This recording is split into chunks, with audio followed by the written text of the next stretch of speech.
There have been many futuristic movies that have shown cars driving themselves. What if I told you that the future is here now? Volvo is one of the first car companies having consumers test out their new technology in a pilot program called Drive Me. We are joined today by car coach Lauren Fix to discuss more in the next generation of these cars. You've actually ridden in one. Yes, I have. Isn't it scary?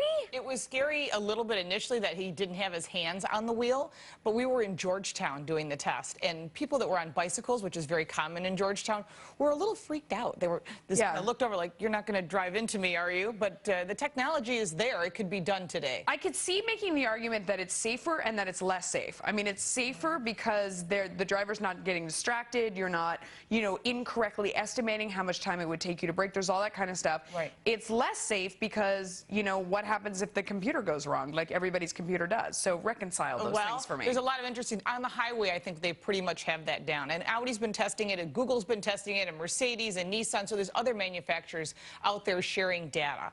So I think from a highway perspective, you might be okay. We use cruise control. We've been using cruise control since, what, the 60s? And we've kind of gotten comfortable with that. So when you think about, okay, here's cruise control, it works. Here's active lane change departure and all these cool technologies. Right. So that stuff is working, but in the cities is where we have problems. We have blind spots and we have pedestrians. Those are where problems actually occur. And also, I mean, when you have cruise control, you're still covering the brake. Like, you're not checked out. And the way I think that they sort of market these cars is like, instead of having a driver or instead of riding in a taxi or calling a car service or whatever else, you pay money to have a driverless car and you're in the back on the phone doing whatever you need to do. Well, that's not ever going to happen. I don't think that's the initial intention. Maybe in a movie, but I think the intention is to be in the driver's seat, actively ready and engaged in case something happens. So what's the point? Why have it then? Well, the idea is that people get distracted. It's supposed to make it safer on the roads. It's supposed to lower insurance costs. However, Warren Buffett said this week that it actually could be the destruction of the auto industry, because when you think about an accident that does occur,